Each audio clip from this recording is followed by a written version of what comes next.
I'm sorry. There's nothing I can do. It was once spoken of only in hushed whispers behind closed doors. Family members were reluctant to admit that a parent, a sister, or a spouse suffered from it. Many considered it a sure death sentence, a source of helplessness. It was cancer.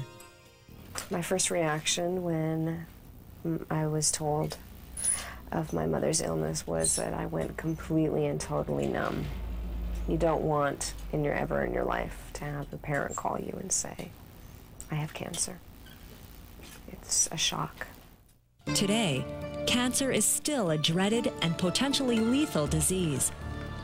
But talking about cancer is no longer taboo.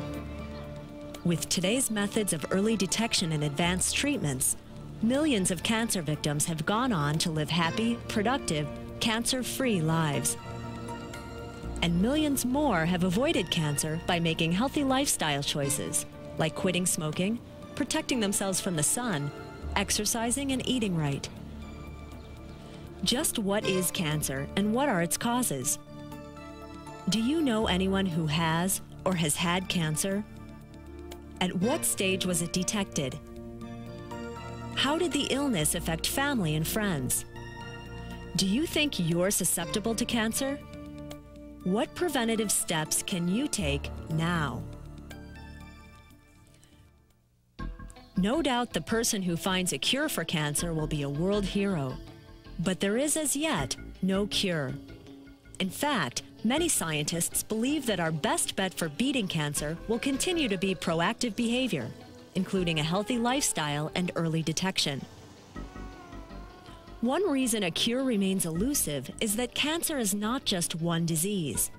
Cancer is a large group of diseases characterized by the uncontrolled growth and spread of abnormal cells. Normal, healthy cells are programmed to go about their daily routine of growing, replicating, and repairing body tissues. When something interrupts this programming, cells start to grow abnormally. The result is a new growth of tissue that serves no physiological function. This new tissue is called neoplasm. A neoplasmic mass of cells is called a tumor. Fortunately, most tumors are benign or non-cancerous. A benign tumor is usually enclosed in a fibrous capsule that prevents it from spreading to other parts of the body. But some tumors are malignant or cancerous.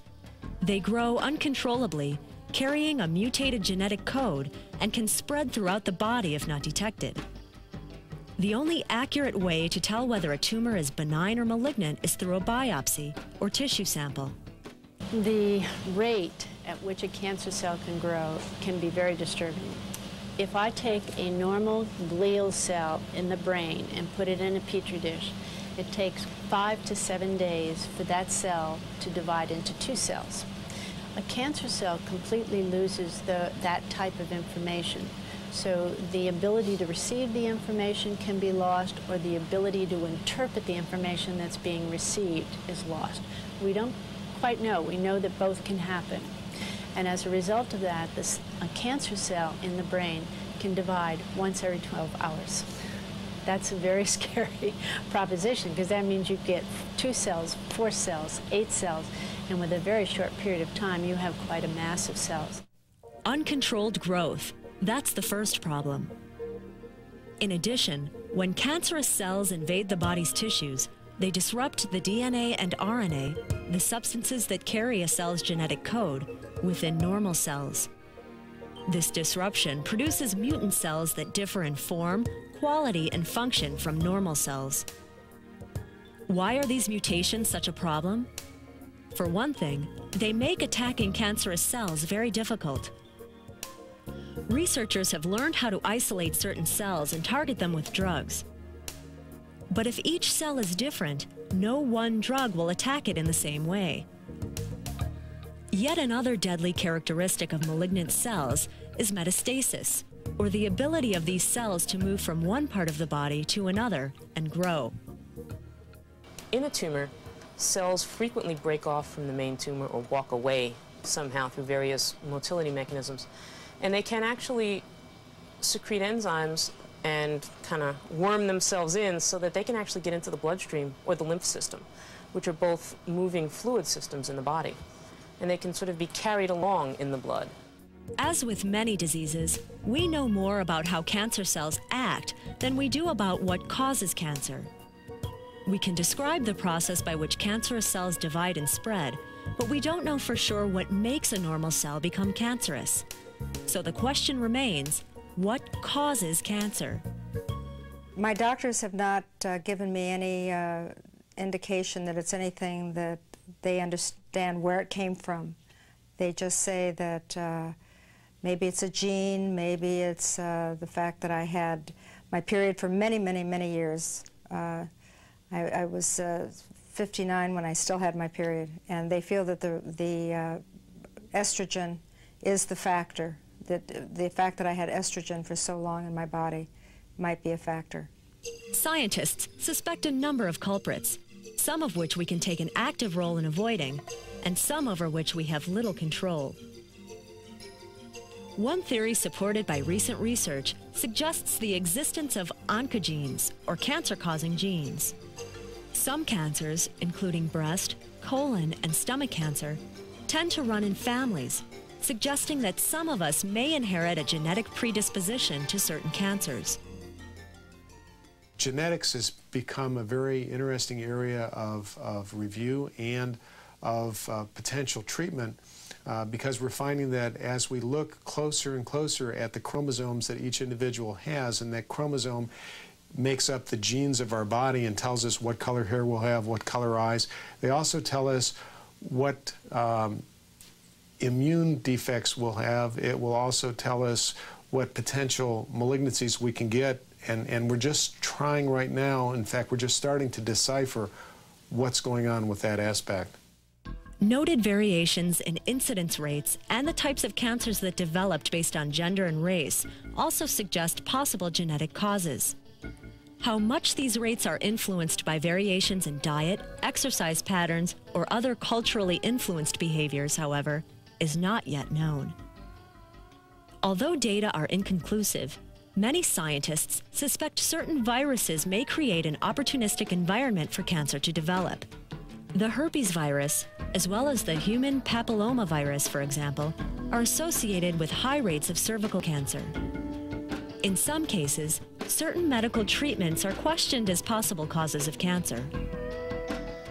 For instance, estrogen therapy for postmenopausal women is currently under scrutiny as a possible cancer-causing agent. Most doctors, however, believe that properly administered estrogen does not substantially increase the risk of cancer for most patients, and that the benefits far outweigh any potential risks. Stronger correlations have been found between exposure to certain chemicals and the development of cancer.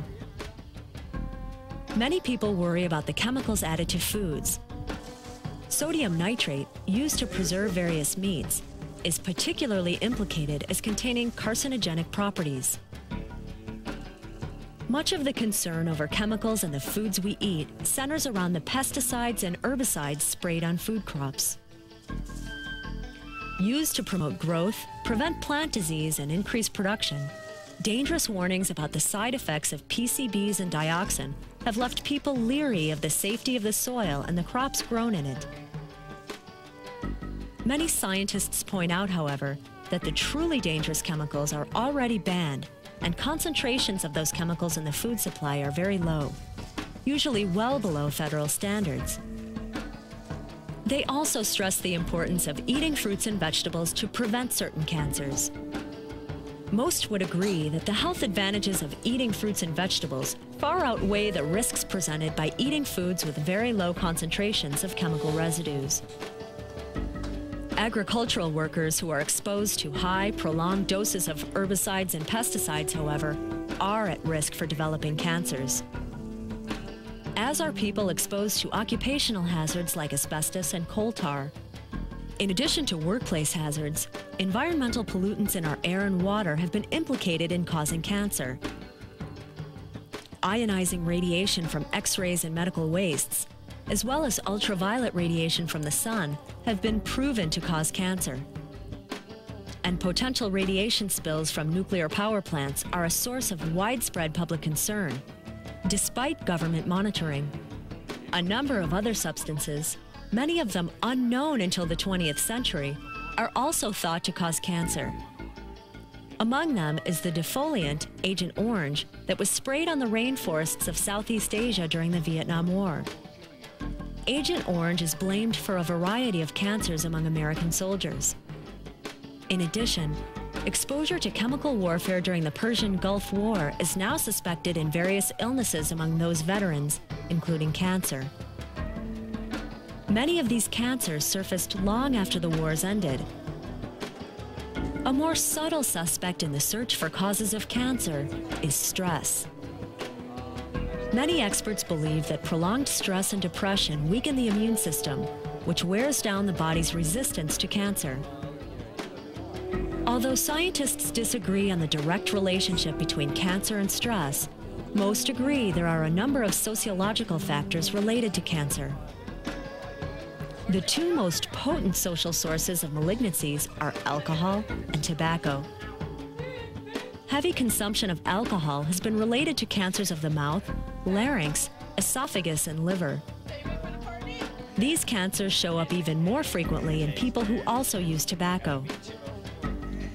Cigarette smoking itself is responsible for 30% of all cancer deaths and 87% of all lung cancer deaths. Passive or secondhand smoke is responsible for an additional 4,000 lung cancer deaths a year in the United States. Why are these considered social factors?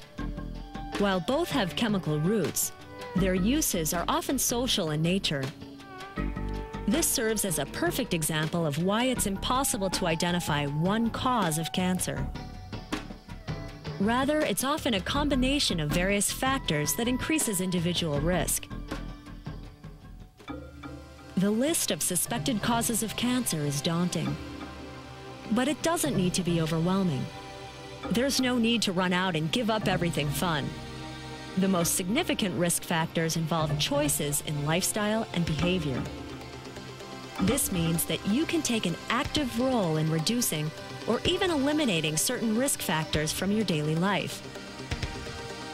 The single most important step you can take to reduce your risk of getting cancer: don't use tobacco. Exposure to chemicals in tobacco increases your risk for cancers of the lung, pancreas, stomach, bladder, esophagus, mouth, and throat. Lung cancer in particular has an especially poor rate of survival. Only 13% of lung cancer patients are alive 5 years after diagnosis. On the other hand, as many as 90% of, almost all, lung cancer deaths could be avoided if people did not smoke. Another proactive step you can take to reduce your risk of cancer is to limit your exposure to the damaging rays of the sun. If you think that a tan is healthy, think again. The sun sends off deadly ultraviolet rays that can seriously damage your skin. Although basal or squamish cell skin cancers are highly curable, one form of skin cancer, malignant melanoma, is deadly. Melanoma is the #1 cancer killer of women ages 25 to 29 and the #2 cancer killer for women ages 30 to 34. And the death rate for men over 50 is increasing faster than for any other type of cancer. You can protect yourself from skin cancer by wearing a hat and protective clothing, avoiding sun exposure during the hours from 10 a.m. to 2 p.m., and wearing sunscreen with an SPF of no less than 17. And then there's your fitness level. You already have plenty of excellent reasons to work out and eat a well-balanced diet. Cancer prevention is another. A growing body of evidence shows that regular, moderate exercise and a diet low in fat and high in fiber can help reduce your risk of colon, breast, and other cancers, including ovarian. Eat at least 5 servings of fruits and vegetables a day. Eat more fiber, and maintain a desirable weight, since the risk for certain cancers increases for people who are more than 40% overweight. What lifestyle changes can you make to reduce your risk of cancer?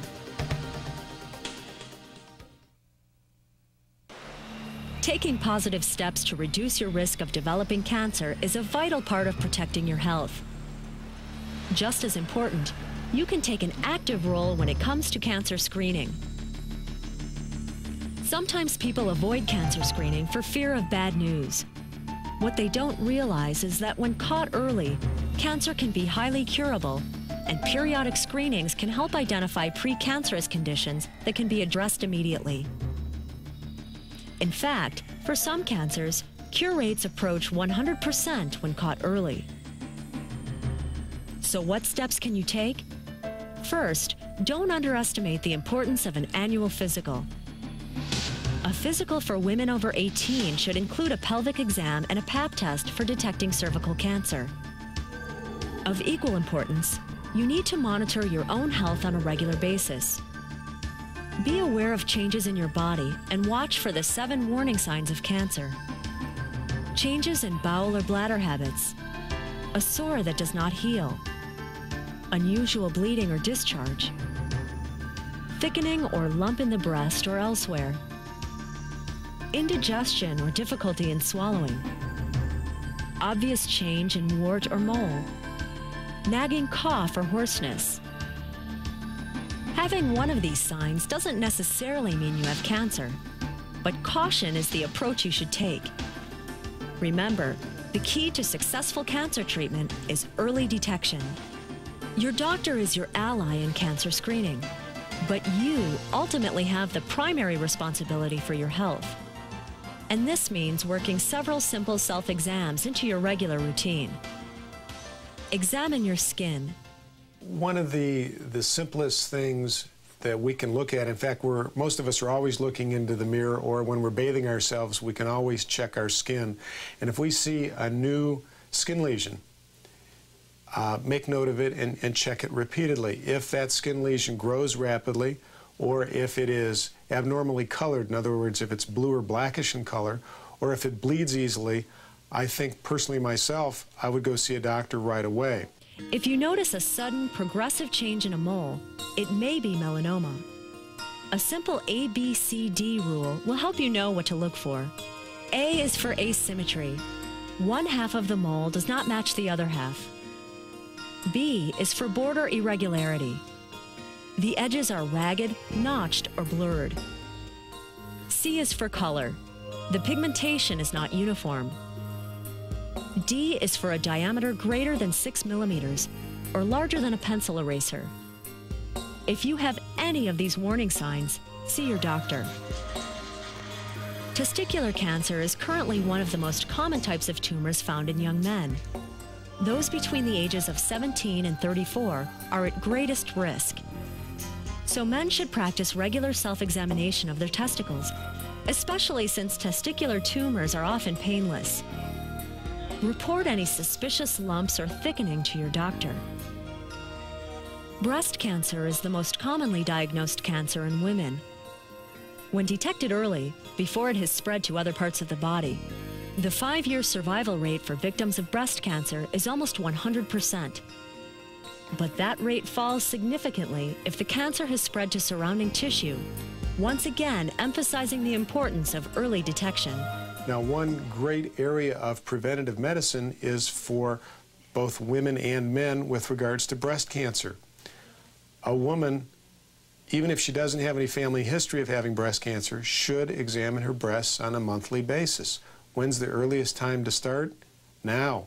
It really doesn't matter your age, it's getting into the habit of doing your self-breast examination. In October, I went for my regular mammogram, and I found out that day that I had a spot on the mammogram from my regular doctor, and I was terribly shocked, and went in for a biopsy the next day and found out that I had cancer.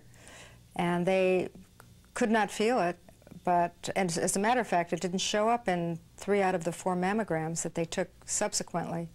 But they saw it, and I had a biopsy, and within 2 weeks, had a lumpectomy, and I waited for that to heal, and now I'm undergoing radiation for 6 weeks. I was fairly calm when I found out because everybody was so upbeat on the fact that they had found it so early, that it reassured me, and it made me feel that maybe it's not as serious as it could have been, you know. And I'm just going along with that, which helps my attitude tremendously. And I don't feel I'm in denial at all, because I just feel well, and I feel I'm going to be well. I know many, many women who have survived breast cancer. I had 2 or 3 friends in my life right now, 3 or 4 friends in my life at the moment who have had it for at least 10 years, 15 years. One woman friend of mine had it when she was 30, and she's still here, and she's 60. My prognosis now, according to my oncologist, is in 20 years I have a 90% chance of being around. How can you make cancer self-screening a regular part of your life? Surviving a diagnosis of cancer has been aided tremendously by advancements in both diagnostic techniques and treatments. For example, coupled with self-examinations, periodic mammograms are the single most important tool available for detecting breast cancer. Like mammography, various sophisticated technologies have been critical in detecting potential tumors.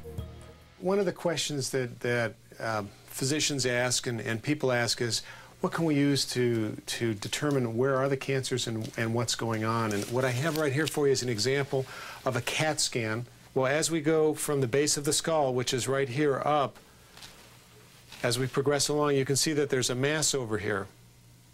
And this mass is the tumor in this individual. And around this, and you can see it on a slice down over here, there's a dark area. And that dark area is the swelling that occurs around a tumor. And this is why people, when they have a tumor, it grows to a certain size. With the swelling, it begins to cause symptoms like seizures or muscle weakness or memory loss. We also use MRIs, which are similar. Once cancers are detected, they are usually treated with surgery, radiation, or chemotherapy. Often, but not always, with a combination of all 3. Surgery involves the physical removal of the malignant mass or masses. Radiation works by destroying or inhibiting the malignant cells. It may be used instead of surgery in some cases, or in conjunction with surgery to destroy cells around the removed tumor. Because cancer cells only respond to high doses of radiation, technicians are very careful to localize the treatment directly on the tumor. They create a block with a cutout opening where the radiation will penetrate. The rest of the form will protect the surrounding normal tissues as much as possible. Chemotherapy is the use of various drugs that are given through the vein or given orally. And chemotherapy is a material that have been derived from the fungi of various coal mines in Japan, to the barks of trees, to various plants that grow wild. Those materials affect our body's ability to, or actually not only our bodies, but the cancer cell's ability to create DNA and to duplicate. Fortunately, it affects the cancer cells, but it also affects the normal good cells. And when it affects the good cells, it usually affects the most rapidly reproducing good cells, and those are the lining of our mouth and our esophagus and our stomach and the hair on our scalp. And so when an individual gets chemotherapy, it causes them to lose their hair, and it causes them to have a sore mouth or difficulty swallowing or burning when they swallow. It may also cause some diarrhea. Nausea can occur from a number of different reasons. We have progressed incredibly over the last 10 to 20 years and are continuing to improve by decreasing the side effects. Unfortunately, we're not perfect, and our bottom line is to try to cure or control people. As cancer research continues and technology advances, new treatments are on the horizon. Right now, newer things that are coming out have to do with genetic therapy and vaccines, and these things are currently being tried. A diagnosis of cancer can be frightening to the individual, as well as to friends and family. Often, it stimulates a greater awareness of human and personal mortality. Knowing now that it's in my family, my immediate family, it makes me very aware of my own health to a greater degree. My relationship with my mother since she's developed cancer has changed in a way where I have sort of become the parent in the relationship. I've been helping her in ways that I've never helped her before. And I'm so aware now of the fact that there's a sort of limited time for her here that I am much more sentimental about the time I spend with her. I have spoken to my daughters about the fact that they need to be careful because I have had breast cancer, that they should go in for their exams, maybe get a baseline at the age of 35 or 40 at the latest, and then once a year after that, I feel is important for them.